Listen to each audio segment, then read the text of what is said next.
Broadcasting across the nation from the East Coast to the West, keeping you up to date on technology while enjoying a little whiskey on the side. With leading-edge topics, along with special guests, to navigate technology in a segmented, stylized radio program. The information that will make you go, Pull up a seat, raise a glass with our hosts as we spend the next hour talking about technology for the common person. Welcome to Tech Time Radio with Nathan Mumm.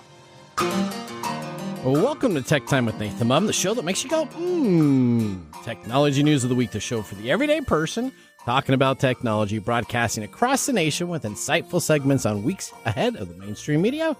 We welcome our radio audience of 35 million listeners to an hour of insightful technology news. I'm Nathan Mumm, your host and technologist with over 30 years of technology expertise. Our co-host, Mike Raday, is in studio today. He's an award-winning author and a human behavior expert.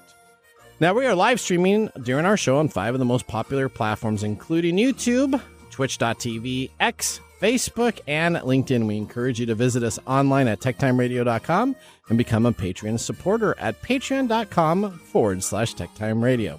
We are friends from different backgrounds, but we bring the best technology show possible weekly for our family, friends, and fans to enjoy.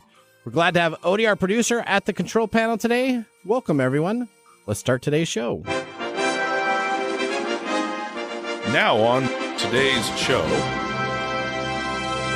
All right, today on Tech Time with Nathan Mumm, cybersecurity guru Nick Espinosa will join us on the show today. He's going to share the insight on the latest hacking techniques, data breaches, and how to protect yourself in this digital age. Then we're going to shift our gears to the electric car industry. Tesla, the trailblazer in electric vehicles, has made a surprising move. They decided to cut their marketing team as a sign of the trouble for the company to come. We analyze the numbers and discuss what this means for Tesla's future. And speaking of Tesla's CEO, Elon Musk recently responded to a post on X defending the layoff decisions. Some say that he laid off staff could have done a better job with their ads. We'll break that down. And X just announced this morning a smart TV app that will revolutionize your viewing experience. Seriously? Will it live up to the hype? We'll discuss whether this app is a game changer or another tech fad. But wait, there's even more excitement. A staggering headline: America lost a record $12.5 billion to internet crimes last year. Cyber criminals are running rampant, and we're discussing how you can stay safe online. You've probably heard of Kit Bogo, the famous scam baiter. Have you heard of him? No. Oh, we're going to be talking about him in the Nathan Nugget. So we got to get through all of our main stuff so I can talk a little bit about what we have going on there. So buckle up, dear listeners. It's time for Tech Time Radio, where we unravel the mysteries of technology one bite at a time. And of course, we always have our Mike's mesmerizing moment, our technology fail of the week, and a possible Nathan Nugget if we get through all of our items. But the most important aspect, we have our pick of the day whiskey tasting to see if our selected whiskey pick of the day gets 0, 1, or 2 thumbs up at the end of the show. Now it's time for the latest headlines in the world of technology. Here are our top technology stories of the week. All right, story number 1, hot off the press this morning. X announced a smart TV app that will most definitely happen, or will it? Let's go to Corinne Westland for more information on this story. X just announced a smart TV app for streaming video, or more accurately, that it claims it's building one with absolutely no launch date mentioned. The appropriately named X TV wants to be your go-to companion for a high-quality, immersive entertainment experience on a larger screen. By high-quality entertainment, X likely means that one Tucker Carlson video, where he's really impressed by grocery carts in Russia. That's not a joke. Carlson is featured prominently in the little teaser video. Ex-CEO and marketing arm for Elon Musk, Linda Yaccarino, promises real-time content and wide availability. But other than that, details are nowhere. So it's also a mobile app that casts to a TV? I think Chromecast has been around for 10 years now. Is there another word for less than half-baked? Now back to you guys in the studio.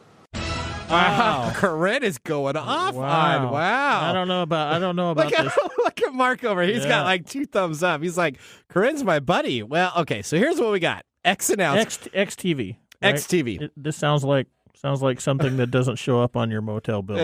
That's right, XTV. So, only in the Elon Musk world can you wake up one morning, decide to put out a tweet saying that you are now going to create an app for television, have no developers maybe working on it, have nothing else in there, but you know what? This will be the next game winner. Let's just see how well X has done over the past year or so. And we're going to talk about the awesome Twitter replacement of brand X. That still works so well. How many people know the difference between X and Twitter? I don't know, but everybody keeps saying X, formerly known as Twitter. That's like Prince, formerly. When he changed his name. Yeah, the artist formerly known as Prince. Yes, so they still have the platform. They had a brand recognition that was really strong with Twitter, and they changed it, but that went really well. Then they had this. But see, that didn't belong to Musk. But the whole thing is going to be powered by AI. So X did create a chat bot, Grok. It's like Ask Jeeves, and I'm trying to be as nice as I can on the AI bot. It is horrible. Ask Jeeves? It is, but it's non-woke. So I guess essentially non-woke means that we really don't even have a database. We just kind of respond to you with like basic questions. So that was released. Now, he did promise to release a payments and banking platform last year. So we're still waiting for that to come around, but I'm sure that's in the works. Maybe before the TV app, maybe after the TV app, or let's check about their brand new job platform that they were going to have, a job platform that would made it really easy for you to submit jobs on the X platform. So essentially in 2 years, Musk has created everything that he thinks about when he wakes up the next morning, makes an announcement about it, has his token executives make announcements about it, and now we got XTV in the loom. This is Elon having a pitch meeting with himself. Pitch meeting, that YouTube type of start? Yeah. That's just like when we sit around and you come up with all these weird half-baked business ideas. But at least I don't come on and announce them as a new platform that's going to be that's because you don't own Twitter. So if I own Twitter or X, you're saying that I come up with this stuff? Maybe. I don't know. You know what's really nice about this? It actually makes me want to watch real TV again. What all these companies coming out with this type of stuff? Because I now find I have a TiVo unit. This is the old DVR unit that you would record commercials and you could fast forward through it like a 2-minute button and everything. It is easier for me now to record stuff on live TV, watch it again on my TiVo unit, and it's like almost probably 10 to 15 minutes quicker than if I do a streaming service where I have to go through the 2 minutes of ads, 2 minutes of ads, 2 minutes of ads. Streaming has become old TV. When streaming first came out, we didn't have to do like a 45-minute show now takes an hour and 10 minutes on streaming. Depending on the ad, sometimes they have these 90-minute ads that show up in the middle of your YouTube video. Well, for all those that are really excited out there, don't you fret. I'm sure XTV is going to be the next release of the near future, maybe possibly smart TV app that'll essentially let you watch items that you could probably already watch on your PC or your phone, but now you can watch them on TV. So is Grok going to be the AI power behind this? Well, that's what he said. Grok is from Stranger in a Strange Land. That's a book. So the AI is probably the worst AI of all the AIs that I use. I don't use it. I literally, if I need to post something on Twitter, I'll just go use ChatGPT. Well, we know Mark uses Twitter Bing all the time. So there you go. All right. Well, I'm so excited for this announcement. Sounds like it. Story number 2, Mike. Well, I don't think it was that long ago that I was talking about this thing that we're going to talk about, right? Okay. Electric cars having an autopilot. Yeah, we talked about this. And what did I say? What did I say? It was about 2 months ago. You said one of these days somebody's just going to just put in an autopilot and not even drive. Yep. Okay. Well, guess what? What? Something happened right here in our neighborhood. Okay. Not that far from actually where we both live. That's correct, yep. Where somebody in a Tesla car put on autopilot, decided he was going to play things on his phone, and ended up hitting somebody and killing them. What? Explain more. Well, probable cause documents were filed against the driver of a Tesla self-driving vehicle that hit and killed a motorcyclist in a collision on the afternoon of Friday, April the 19th. The collision occurred on State Route 522, which is not too far away from us here in the station. Yep. The driver was reportedly headed home from lunch and had the Tesla on autopilot while looking at his phone when the Tesla lurched forward into the back of 28-year-old Jeffrey Neeson's motorcycle, pinning him underneath the car. He was then pronounced deceased at the scene. Police questioned the driver at the scene and conducted field sobriety testing after the driver stated that he had consumed one alcoholic beverage earlier that day, but he was found not to be impaired. He was then placed under arrest for vehicular homicide based on his admitted inattention to driving while the car was moving. Wow. So you put his Tesla in. Well, but Tesla doesn't say you're supposed to put a car in. This is where we have this conflict. So it doesn't. Do you read the warning labels on things? Do I read the warnings? Sometimes, very rarely. Very rarely. Very rarely. This is the same thing as the warning label on a pack of cigarettes or something. Okay. It says they have to by law. Yeah. Say, okay, you got to pay attention. Okay. But that doesn't happen. I mean, it's so hard to keep drivers paying attention when they don't have autopilot. And as soon as you give them autopilot, that's just a recipe for disaster. So what do you think is going to happen? I mean, so he killed a guy because he just didn't want to drive his car. I think he's going to be, summarily taken care of legally. Okay. I wouldn't be surprised if he turns right around and tries to sue Tesla. Okay. I don't think anything's going to happen until we see more of these, and then the government agencies are going to get involved and start cracking down on some of this stuff, and they may end up barring any more of this nonsense from being on the road. So, but we learned this when we had Phil on the show, that the self-driving vehicles, you got to be careful if they don't work in the snow, right? Because they can't see the lines that are available. Yeah, there's a plethora of there's a whole bunch of problems with the technology that is powering these things, and it's supposed to be assistant driving, though. It doesn't say it's fully AI driven. It's like AI assisted, right? So if you're taking a trip across America and you got a bunch of open road ahead of you, it's going to be able to if you're in the middle of Nevada, this would probably be okay to use, except there's no charging stations, so you wouldn't be in the middle of Nevada doing this. So that's just the way it goes. Okay, all right. Well, let's move on to one of my other predictions. Okay, you're happy about this too. Story number 3, Odie. Do you have ready to go? Yeah, I do. Okay. Amazon is ending its Prime Air drone delivery service in California. Oh no, Texas, which it's been around for 2 years now? Yeah, about 2 or 3 years. We talked about it. Yeah, it hasn't been that long. Yeah, so it's confirmed that it's ending its Prime Air drone delivery operations in Lockford, California. Okay.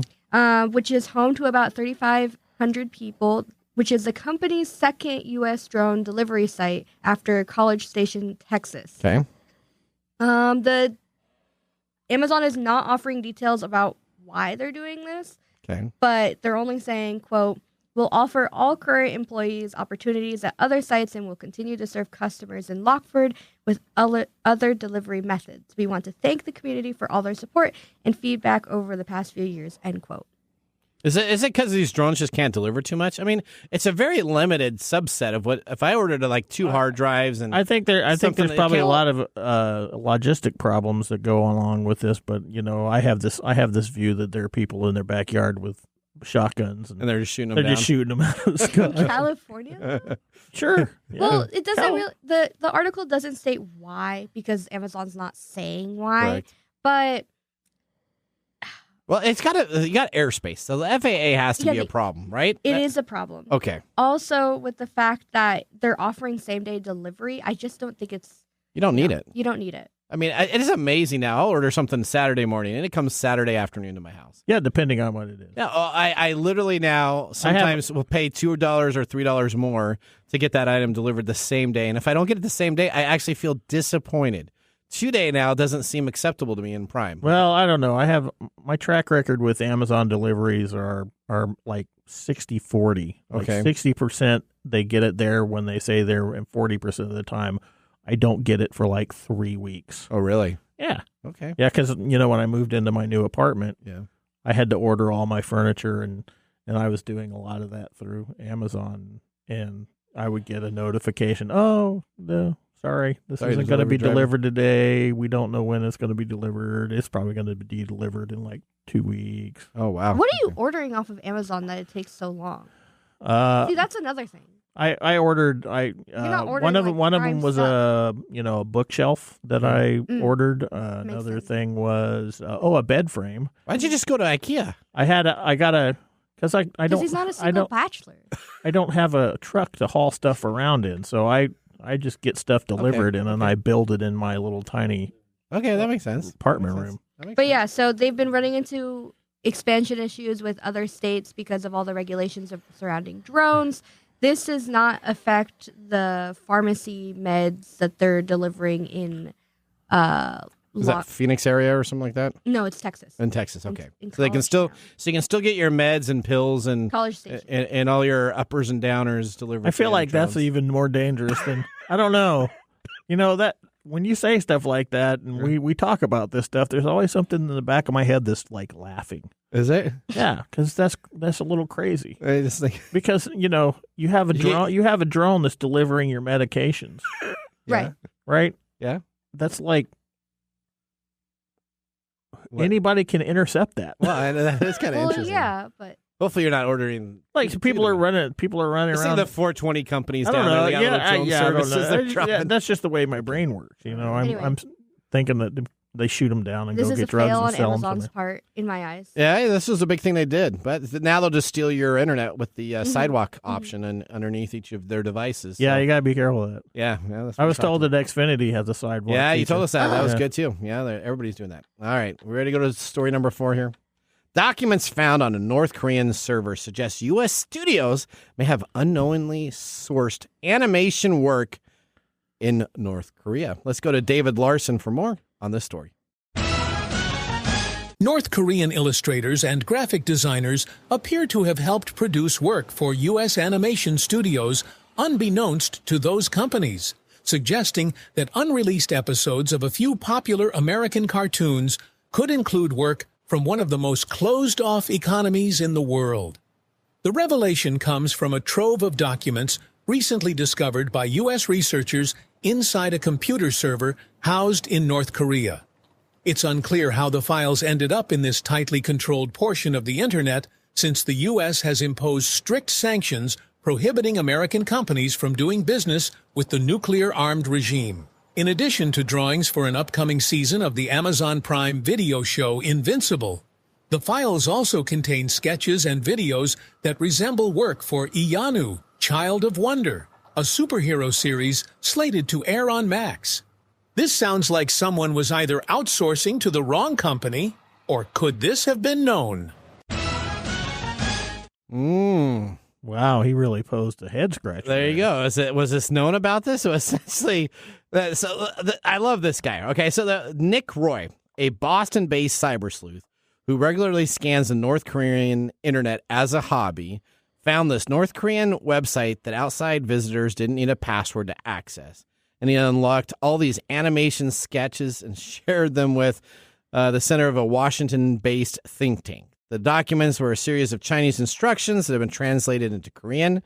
They call for making adjustments to the size and styles of the animations. Among the documents, there's tons of sheets written in English with specifications for animation work. So the question comes here, did North Korea just steal these animation files from these studios and they just have them as a base there? Or is it that these actually studios, maybe you're outsourcing these studios to somebody else that's outside of the country, has then hired companies within North Korea to do the animation? That's kind of, it's unknown, and I did as much research as I could find about this. It's unknown how they got there, but clearly they got there, and they weren't just stolen American documents because they have translation sets, they have heights and information that they want the graphics to be changed on, and there's changed and altered graphics within itself. So, could this be North Korean artists that are doing this? Well, that's what it sounds like. Or is it possibly a North Korean company that has, done some sort of wonky business. I don't think so. So the way that it actually got found out in the information that's available that I could find out doesn't really look like North Korea actually hacked into it. It looks like this was maybe somebody using a company in the Philippines or somebody using another outsourced, maybe even India. And then India has a connection into North Korea for some overload work, and they decided to send it that way. And then these North Koreans were doing a whole bunch of animation stuff for another company that then redid it for our American companies to have in place. Yeah, I feel like this is pretty complicated. So it's pretty complicated. Complicated, but normal business. You think so? This feels like the normal complications that you have with all these businesses running around trying to find cheap labor and whatnot. They got this North Korean animation studio house that says, sure, we can do that additional work that you need overloaded for. Just send it to us. Sure. There you go. Okay. Well, there's lots of questions. We'll see if the next maybe they can help. I don't know. The next Disney animation story. Who knows? Maybe they can write it actually. Okay. Well. All right, that ends our top technology stories of the week. When we return, we have Nick Espinosa from Security Fanatics. He's going to join us to discuss something that is more dangerous than TikTok. More dangerous than TikTok. Uh-oh. We all know that Nick loves TikTok so much, right? You know, out of everybody here, I think you're the only one that likes TikTok. Well, I do like TikTok. No, Odie likes TikTok. Odie likes TikTok too. Whoa. That's right. Odie likes TikTok Put respect also. on my name, sir. Oh, wow. Okay, there's that two has of us. nothing to do with your name. You know who I don't like is Facebook. Yeah, we already know about your Facebook. Okay. Thing. All right. So you're the Facebook guy, and Mark is obviously the Elon Musk guy.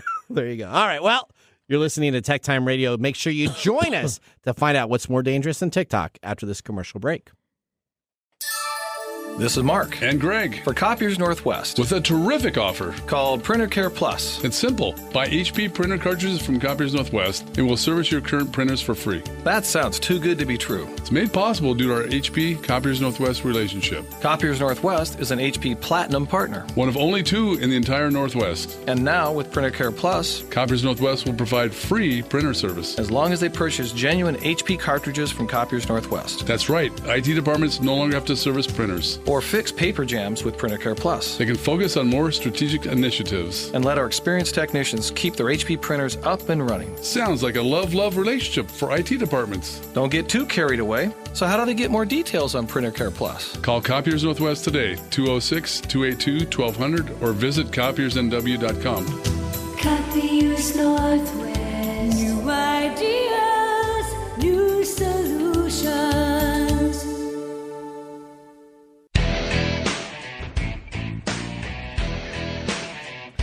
Welcome back to Tech Time with Nathan Mum, where our weekly show covers the top technology subjects without any political agenda. We verify the facts, and we do it with a sense of humor in less than 60 minutes, and of course with a little whiskey on our side. Today, Mark Gregoire, our whiskey connoisseur, is in the studio. Mark, what have you chosen for us today? Today we brought in Wilderness Trail, Single Barrel, Family Reserve, Cask Strength Wheated Bourbon. Okay. Wow, that's a big name. That is a big name. Okay. Now, from Wilderness Trail's website, they say Wilderness Trail offers single barrel picks for retailers, bars, or other groups to select an entire barrel and offer them for sale. This bottling is made with Wilderness Trail's wheated bourbon mash bill recipe, which is one of the highest ratios of wheat used in a bourbon made in Kentucky. It showcases the elegance of a classic wheated bourbon with maple syrup on the nose, butter cake on the palate, and fresh baked bread on the finish. As is the nature of such bottlings, expect variations to occur among the barrels. Now, as we mentioned, this is from Wilderness Trail Distillery, whose distillery is in Danville, Kentucky. It is straight bourbon. This one is aged 4 years, 8 months. It is 111.1 proof. That mash bill they're talking about was 64% corn, 20% wheat, 12% malted barley, and this goes for about $70. Wow. Yeah. I'm liking this. I'm actually really I'm liking it too. It's got a nice compliment for the sweet. It's got a very light bite. But then the bite continues to go. It's I know all those. It's got a very small alcohol burn. There you go. The feedback has been the whiskey people that listen to me when I say there's a bite. I'm totally wrong with that. So I'm just going to keep on telling about how much bite it has. That's because you have no palate. We already know gentlemen, that you don't have is this whiskey smooth for you? Yeah, it's smooth for me. Is it smooth for you? No. Okay. Well, no, then it's not. Of course not. Okay. You know what? This is really good. I'd probably pay $70 for a bottle. I doubt it. Maybe $50. Yeah. Okay. Okay. Now, please don't forget to like and subscribe. In addition, please comment and let us know if you have a whiskey you would like us to review. All right. Well, with our first whiskey tasting completed, let's move on to our feature segment. Today we are talking to the technology expert that joins our show normally once a month, every probably 5 or 6 weeks, Nick Espinosa. Nick's an expert in cybersecurity and network infrastructure. He has consulted with clients ranging from small business to the Fortune 100 level. In 1998, at the age of 19, Nick founded Windy City Networks, which was later acquired in 2015. And then he created Security Fanatics, where he is the chief security fanatic. Let's welcome Nick to the Comcast video stream to start our next segment. Welcome to the segment we call Ask the Experts, with our Tech Time Radio expert, Nick Espinosa. All right. Hey, guys. Hi, Nick, Nick. how you doing? I'm good. And for the record, I don't know why you're hating on North Korean programmers and animators. They're amazing. They are. My password manager is from North Korea, and I might have been hacked like 8 times, but it is so easy to use. I love those guys. I wasn't hating on anybody. Okay, no, I wasn't either. What I found it interesting is this guy was just kind of skimming around and finds all this work that's available out I there. think it's more interesting that he hangs out on their servers as a hobby. To go and to see what North Korea has. I think that's a more interesting story. They probably don't have very much. Well, maybe they have security. I don't know how good their security. Okay, Nick, how good is their cybersecurity? Are they pretty good on security there?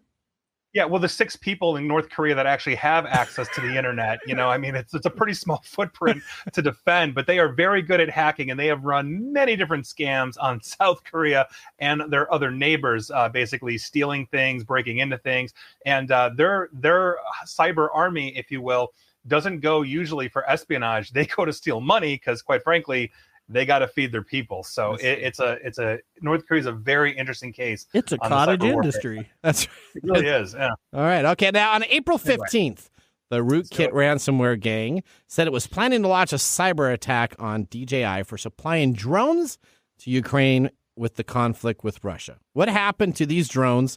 And tell us what's going on regarding security cyber attacks in the Russia-Ukraine war. Yeah, well, you got to love political hackers here because, quite frankly, that's what it is. And I quote from their statement the day before they hit DJI, and I quote, "In our relentless pursuit of justice in digital warfare, we have set our sights on DJI, a Chinese technology company known for its unmanned aerial vehicles and drones. Our mission is clear: to disrupt DJI's operations as they have supplied drones to Ukraine for use in the ongoing conflict against Russia. The skies will tremble as we unleash our cyber arsenal on this complicit entity. Prepare for the storm, DJI." And sure enough, the next day on April 16th, they basically said it took 10, 15 minutes to get in, and they stole a whole bunch of stuff, a treasure trove of data. And so if you've got a DJI drone, heads up to you because they've got your order IDs, dates, times, your name, tracking numbers, pricing, your drone specs, contact information, payment methods, all that kind of stuff. So this is just another shot, across the bow in the Ukraine-Russia conflict where you've got essentially these politically motivated hackers in the dark web looking, to support one group or the other. It's the same reason why we saw Clop, which was based out of Russia, essentially fracture and become 2 different entities, as one supported Ukraine, the other obviously run by Russia. So this is just par for the course right now. And we know that basically Russia and their supporting cyber anything essentially continue to hit and disrupt operations in Ukraine. And quite frankly, the Ukraine cyber army is taking it to them as well. So this is just another chapter in the ongoing 3-day war that is Vladimir Putin's ego. Now, I will tell you this. Hackers are the only people I can trust nowadays. When they say they're going to hack something or they're going to do something, unlike my Comcast support person that's going to come on out on a Tuesday and comes out on a Wednesday. Unlike my Amazon delivery packages, when hackers say they're going to do something, or if they got AT&T's data or they got this, they normally are telling the truth. They are like so high up. You appreciate their authenticity, I do. you? At Okay. least when they say they're going to do something, they follow through. Not that that's Well, a great thing, but yeah, they also have good customer service. they do. They do. That's so bad. They really do. Like it's better than Microsoft's. Like, I'm sorry you're having a problem running your terror campaign, sir. How can we help? Yes. But yeah, it's absolutely terrifying how good they are, because it's money. I mean, they make a ton of money off of us, and it's a horrible ripoff. All right. Speaking about Microsoft, let's move on to our U.S. government. All right, here we go. Sensitive U.S. government data was exposed after Space Eyes data breach. What does the Miami-based firm do, and why is it such a major concern? Yeah, so this is a huge thing because they do geospatial intelligence, for various entities. And the biggest concern here is, like you said, the sensitivity of who they work for. And we're talking, at least on the U.S. side, the Department of Justice, Homeland Security, various branches of the U.S. Armed Forces. So think military on that one, including the actual National Geospatial Intelligence Agency, or NGA, as well. Not too many people have heard of that, but that's kind of important because obviously satellite and signal intelligence is critical to the defense of the United States as well as intelligence. And so the group that hit them is essentially Intel Broker, and they've been all over breach forum, hitting a whole bunch. They hit Acuity, which was another federal contractor a while ago, but they said that it was pretty easy to access the Space Eyes systems. And Intel Broker also said they took highly sensitive documentation from from these various groups, including Space Eyes. And by virtue of that, we're talking about all of that information, but the media is also reporting, things like full names, phone numbers, company names, job descriptions, location data on several different government officials. And so that could potentially lead to things like assassination attempts or extortion, like all these different kinds of things. So it is a complete and utter mess. So Space Eyes, obviously a beyond critical contractor, which is also the reason why the military is really spinning up things like the maturity model for cybersecurity, or CMMC, because quite frankly, they're really sick and tired of having these groups and foreign intelligence agencies eat their contractors' lunch. So here we are. Not good. What can we do? Well, what can we do? Well, I do believe there's whiskey somewhere in this broadcast. That's my solution. That's right. Essentially, Space Eyes is who takes care of and monitoring the trajectory of all of the satellites. That was getting from all the information. So they kind of know when a satellite moves over here, whether it's a defense satellite or communication satellite. They're on the tracking side of this, and they're feeding this telemetry and intelligence pretty much straight to all of the entities that I just mentioned in the federal government that are making sure that Chinese spy balloons, or in this case spy satellites, we know where they are and what they're doing, so we can adjust intelligence accordingly. All right, well, here we go. We teased this at the beginning. Nick has something scarier than TikTok, and we all know that Nick is not a big TikTok fan at all, right? And not so much. He can't stand them. Their security is horrible. ByteDance is not on his Christmas gifting companies that he gives a gift to. But Nick, what is now scarier than TikTok? Well, and to be fair, if I was going to give a gift to TikTok's parent headquarters, it'd be a flaming bag of dog poop on their doorstep. Okay. But just FYI, Merry Christmas, guys. No, That's what we are talking tech, about, Nick. That's so low tech. Hey, that's right. Old school sometimes is best school. What are you going to do? I'm telling you. Anyway, so today we're actually talking about Temu. And you may have heard of Temu. Yeah, they're all over the Super Bowl. They were like on every commercial. And that's how they got really honestly to prominence. They got these flashy commercials. Everybody knows them, dirt cheap stuff. But here's the thing, because it looks like they're going to be on the next chopping block in Congress to be banned. Because right now, as you know, they voted overwhelmingly bipartisan. And when do you see that for TikTok? So here's what happened. In a letter to President Biden about a week ago or so, Senator Tom Cotton, he's a Republican from Arkansas, basically reiterated some of the concerns about Temu. I mean, they have basically a twofold issue here that the senator brought up in his letter. First things first, that Temu is an app that is a, quote, pipeline of dumped counterfeit and slave labor products from China, end quote. And that is essentially talking about the Uyghur slave labor. The Uyghurs are obviously the most surveilled people on the planet under tight control, pretty much designated as terrorists and slave labor by the Chinese government. It's a total humanitarian crisis, and they're making a lot of these products that we Americans and the rest of the world are buying. The other side of this is that Temu is a, quote, gathering massive quantities of data, quantities of Americans' personal data, and obviously that makes it more dangerous than potentially TikTok. And for the record, Temu also has the ability to access everything on your phone, quote unquote, according to the senator. And like TikTok, it's been reverse engineered, and sure enough, it's evading permissions. Like if you have that iPhone and you're looking at the privacy settings in the App Store and on your phone, these apps are attempting to evade this. They're also avoiding responsibility for slave labor, because we actually have an act here called the Uyghur Forced Labor Prevention Act, but it essentially means that anything that they're producing should be looked at. But because Temu's products tend to be under $800 in value, oftentimes U.S. Customs is not looking at them or scrutinizing them in that way. So they're getting around this. On top of it, Temu's parent company, Pinduoduo, basically was kicked out of Google's Play Store with their other apps because they were literally containing malware in their apps. And so here we are. It's absolutely nuts. Not to mention the fact Pinduoduo also said that they made $400 million of income from the Chinese government directly in 2023. So you can do the math on that. I mean, this is a complete mess, and everybody's using it. And at this point, I don't think many people care, but here I am ringing the bell again. All right. Last but not least, let's go through here. What's happening? You don't have a comment about that at all? No. I didn't really like their Super Bowl ads, so I'm kind of glad that that they're struggling a little bit. I thought you might, add them to your favorite list. No, I don't. I don't buy anything. I have not bought anything off them at all. So they can suffer. Me neither. All right. Okay. All right. Last on the docket. What's happening with WorldCheck, a screening database used for the quote "Know Your Customer"? Yeah. This was absolutely crazy, too. And I mean, you want to talk about governmental data breaches. It's absolutely nuts. But basically, attackers calling themselves Ghost R said that they stole over 5 million, about 5.3 million records from WorldCheck's screening database back in March. And they're threatening to publish this data. Now, as you mentioned, Know Your Customer, or KYC, essentially allows customers or companies, to determine if prospective customers are high risk or potential criminals, such as people with links to money laundering or under government sanctions and all of that. So you don't want to do business with the warlord.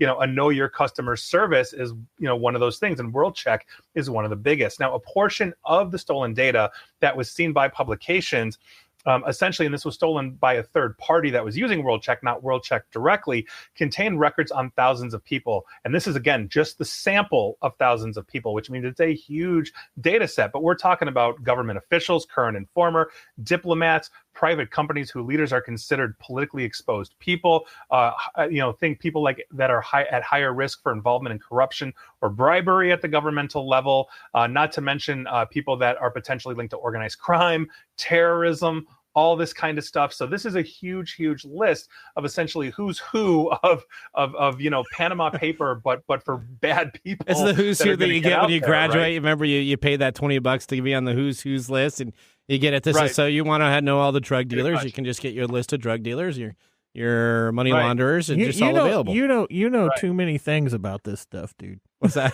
No. I just know what Nick tells me. I don't know any of the things. All right. Sure. Well, we're gonna find Nathan on the list. I promise. Yeah. I mean, I'd be interested. I would like to see where I come up. Yeah, I'd like to see where I come up on that list. All right, Nick. It's always a pleasure having you on the show. How can people contact you? How can they get connected with you outside of our show?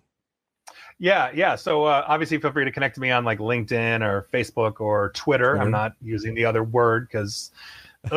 Honestly. Hey, you can get XTV, buddy. It's just going to come on out. Just you wait. It just is what it is. But yeah, so feel free to connect to me at Nick A ESP or Nick Espinosa, wherever I am. Come say hi. Love hanging out. All right. Thank you so much for being on the show. Bye, Nick. Thanks, guys. All right. Well, that ends our Ask the Expert with Nick Espinosa. Up next, we have This Week in Technology. So now would be a great time, especially after this segment, to enjoy a little whiskey on the side. We'll see you after the break. You're listening to Tech Time Radio with Nathan Mumm. Join the fun and grab tickets to GeekFest West, the 3-day Geek Festival extravaganza of fun and entertainment that will take place on the third weekend in July. Learn more at geekfest.com. GeekFest will feature diverse activities, including a film festival, vendor hall, street fair, outdoor music festival, cosmic cosplay, and video game tournaments. Join us at GeekFest West, the ultimate celebration of geek culture. To learn more, visit geekfest.com. That is geekfest.com. And now, let's look back at this week in technology. All right, we go back to April 20th, 1998. You ever remember the phrase plug and pray?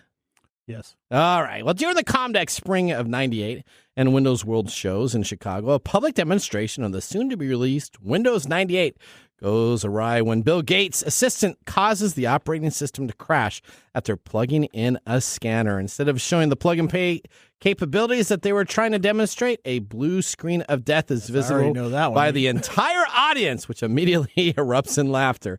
After several seconds, Bill Gates famously responded, "That's must be why we're not shipping Windows 98 yet." Ironically, though, the assistant Chris Capicella moved up the executive ranks at Microsoft to executive vice president and chief marketing officer. This is an example of failing forward. Is that the Peter principle? Kind of is. Yeah, right. Well, that was This Week in Technology. If you ever wanted to watch some Tech Time history with over 200 weekly broadcasts spanning 4+ years, we have our video, podcast, and blog information. You can always visit us at techtimeradio.com, see all the updates on our whiskey that Mr. Gregoire puts on there, and watch our older shows. We're going to take a commercial break, but when we return, we have the Mark Mumble Whiskey Review. See you after this. Hello, my name is Arthur, and my life's work is connecting people with coffee. Story Coffee is a small batch specialty coffee company that uses technology to connect people to each product resource, which allows farmers to unlock their economic freedom. Try our Medium Roast Founder Series coffee, which is an exotic bourbon variety that is smooth, fresh, and elegant at storycoffee.com. That's STORI coffee.com. Today you can get your first bag free when you subscribe at storycoffee.com with code TechTime. That's STORI coffee.com. The segment we've been waiting all week for, Mark's Whiskey Mumble.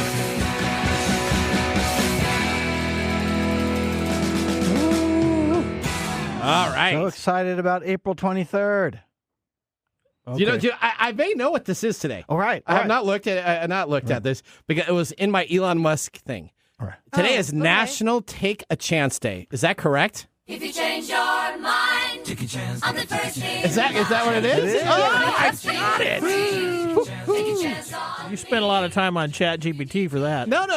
What? No, because it said in the Elon Musk article that why not just wake up one morning and take a chance? And they said, well, today was National Chance Day. There you go. Okay. Love it. And love the ABBA there. I like that. That's good. That's great. Thank you, Odie. So, what Welcome this to day the is 70s, about... buddy. What? Pardon? Said welcome to the 70s. I like it. The 70s is some. That's got some great country music. ABBA never goes out of style. That wasn't country. That's right.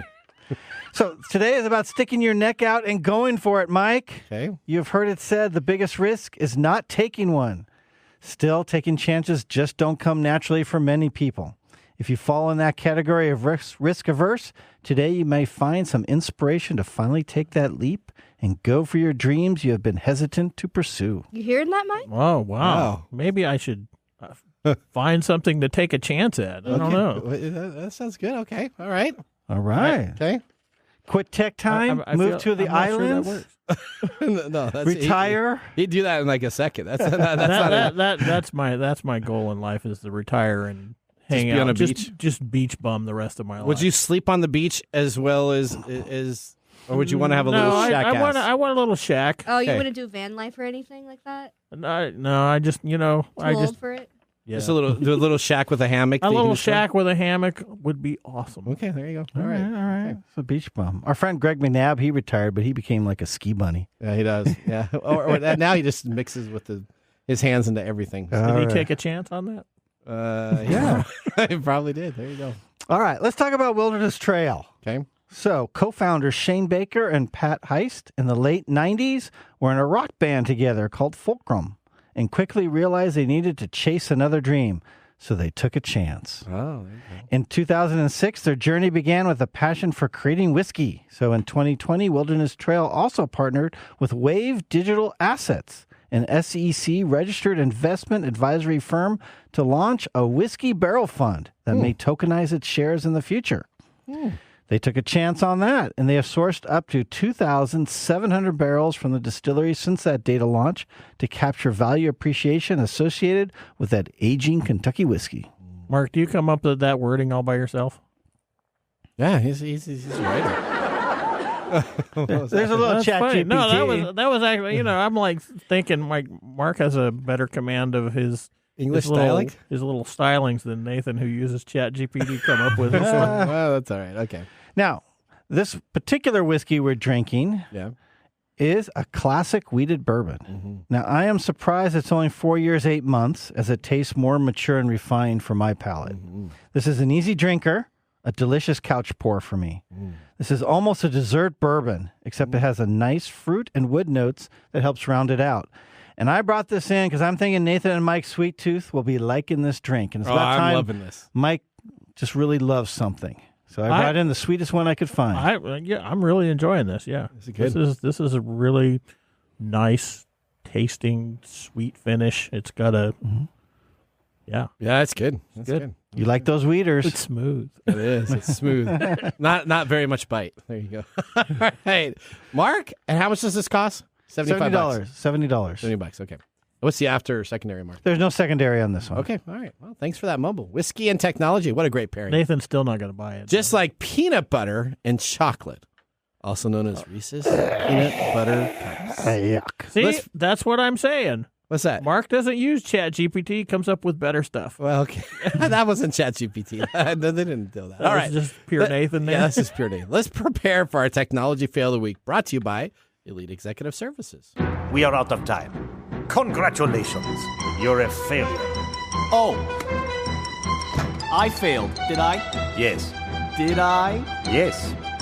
Did I? Yes. All right. Well, our technology fail goes to kind of more of a technology mogul. We're going to be talking about, just think of you if you decided that you got a brand new job 2 months ago working in advertising at Tesla. Well, if that was you and one of the other 39 people, essentially you were just laid off. Advertising is out at Tesla. Just months after it started, Tesla has eliminated 40 marketing and advertising staff. The move is part of the ongoing job cuts announced by CEO Elon Musk last week. The company cut its entire U.S. growth content team in its recent round of layoffs. The team included that group of 40. Tesla still has a small group, though, of marketing employees based in Europe. But Elon Musk responded to a post on X that said that the laid-off staff could have done a better job with their ads, quote unquote. The ads were too generic, could have been any car, Musk wrote in a response. I think Musk just needs to do everything himself. I think because so. He obviously knows how it works. How to marketing. Well, what you do is you just get on the Twitter and you announce you're doing something, and then everybody picks it up as news, and you got a brand new TV company. All right, many impacted Tesla workers were notified within hours of the internal email that the roles had been eliminated. The layoff notice continued late into the week. And then on Friday, this is the best part. Recruiters, this is always interesting. Recruiters go and they always tell you, this is really tough. We're really sorry this happened to you because I've been fired before. So, it's really sorry this happened to you. I don't know what's going on. And then all of a sudden on Friday, all of those recruiters were laid off also. All right. Well, what is going to happen to the most historic electric car company? Will it survive without any traditional advertising instead of relying on the word of mouth and posts from Elon Musk, who promotes his company's product to his 101.5 million followers on X, formerly known as Twitter? All right, well, there you go. That is our technology fail of the week. We're going to head now into our Mike's mesmerizing moment, brought to us by Story Coffee. This is Mike's mesmerizing moment, presented by Story Coffee. Visit storycoffee.com. All right, Mike, let's talk about technology replacing items like driving. What other tasks do you think, or what do you think is going to happen soon regarding where we think technology can replace us? Well, the whole thing behind technology is to do that. It's It's supposed to make our lives easier. Yeah, we're gonna get a cell phone that would allow us to escape to drive, right? If you can have the car do it for you. Okay. You know, who needs to? Well, yeah, you got a personal computer with you all day long. Yeah, you know, I was in school and I was told I would never ever have access to a calculator. That teacher said that you better learn math because you're never going to be able to just have a calculator in your back pocket. That's why you're a technologist. I don't have one. That's why you're a technologist, because you remember those things. I do. I was like looking at him saying, I don't think you're right. And now I got 2 of them in my pocket right now. Yeah, there you go. How about a flashlight? I don't know what we're trying to do everything we can with technology to do everything we can envision, right? We're trying to develop. Okay.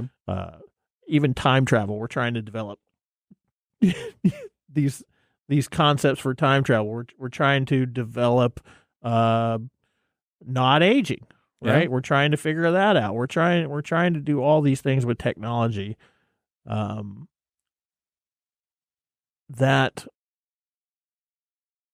makes our life easier. I think it's just anything you can imagine, you can think of that will help your life be better, or quote unquote help your life be easier, because we want stuff to be done for us. I don't know. So as humans by default, we want to be the laziest things possible. Yeah, so I often say that the movie WALL-E portrays the human dynamic quite well, because if you watch that movie, you see what we could become in our dependency on technology that does everything for us. You know, and this recent case that prompted this question is the same thing. You know, you're driving home on the freeway in a car that has autopilot technology, and you think, well, crap, I'll just get on my cell phone and start scrolling through X. Yeah. Taking a look at what's I'm sure Elon was all right with that. Well, until now. Okay. Well, I don't know. He's we'll see if it comes and bites Tesla, but I'm sure it's going to hurt. It's the interaction. It's that quote from Ian Malcolm. Yeah. In Jurassic Park. You life finds a way. No. You do all these things. You do all these things because you could, but you don't ask if you should. Okay. That's a good quote too. All right, now let's get ready for our Nathan Nugget. This is your Nugget of the Week. All right, I had somebody this last week come and visit me that sent over $10,000 in Bitcoin to scammers. Now, this person that came to us was very distraught.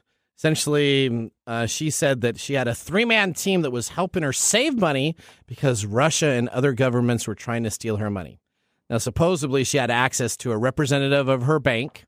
She had access to a U.S. Marshal and a technical expert all at the same time. All at the same time. It's just amazing. That's a lot of attention. For her personal bank. And so what they would do is they would call her up, and when one person's on the line and they'd ask her a bunch of questions and she'd get flustered, then another one would call them up, and now this was the U.S. Marshal, blah, blah, blah. Yeah, they're using another one. So she's just getting scrambled, and so she ends up going to a redemption place to buy Bitcoin, and then gives her access to the Bitcoin password.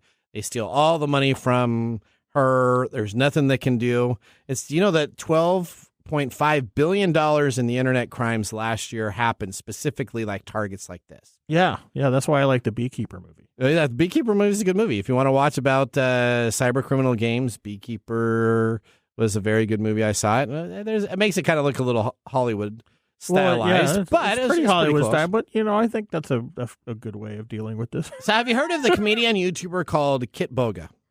No, I don't know who this guy is. Okay, so he is a popular scam baiter who hides behind characters and wastes the scammers' time when they call up. Now, I have people call me up, and sometimes I keep these people on for 10, 20 minutes. Have I got other stuff I do that too. I have been known to just mess with somebody, and I did it once for 3 days with somebody who was texting and emailing me. Yep. And trying to get money out of me, and I kept them on the line for 3 days. Well, you know what? His idea is that he thinks that that's a good idea because that can help not have them essentially going out and hit other people that may actually fall for the scams. Now, he's got a whole CIA agent outfit. He talks in an elderly woman's voice named Edna. He's all over YouTube and Twitch. You can go and take care of him. He is funny as can be. He actually then is very technical on the back end, and he's actually gotten into their system sometimes when they share and try to access his system, and he'll actually end up deleting photos, finding out information from them. So not a lot of people that I would say that are really good at this, but I would say Kit Boga. He's also known on Twitch as Kit. You should take a look at him. Watch him for a bit. That's my Nathan Nugget, because I think it's a pretty cool time to. Wow, you have a lot of information on this guy that you wanted to talk about. He's really good. He's really good. So just watch him, and you're going to love him. All right, now let's move to our pick of the day, Whiskey Tasty. And now our pick of the day for our whiskey tastings. Let's see what bubbles to the top. All right, what do we have here? What you are sipping on today is Wilderness Trail Single Barrel Family Reserve Cask Strength Wheated Bourbon. It is a straight bourbon, 4 years, 8 months, 111.1 proof, $70. 70. All right, thumbs up or thumbs down? Oh, I give it a thumbs up. Yeah, absolutely. It's an excellent. Thumbs up. What about you, Mark? Oh, yeah, this is thumbs up for me, too. This is a delicious, sweet bourbon.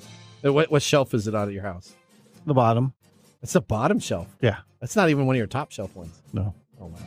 This would be a top shelf in my house. Well, yeah, that's because your top shelf equals his bottom shelf. That's about right. Okay.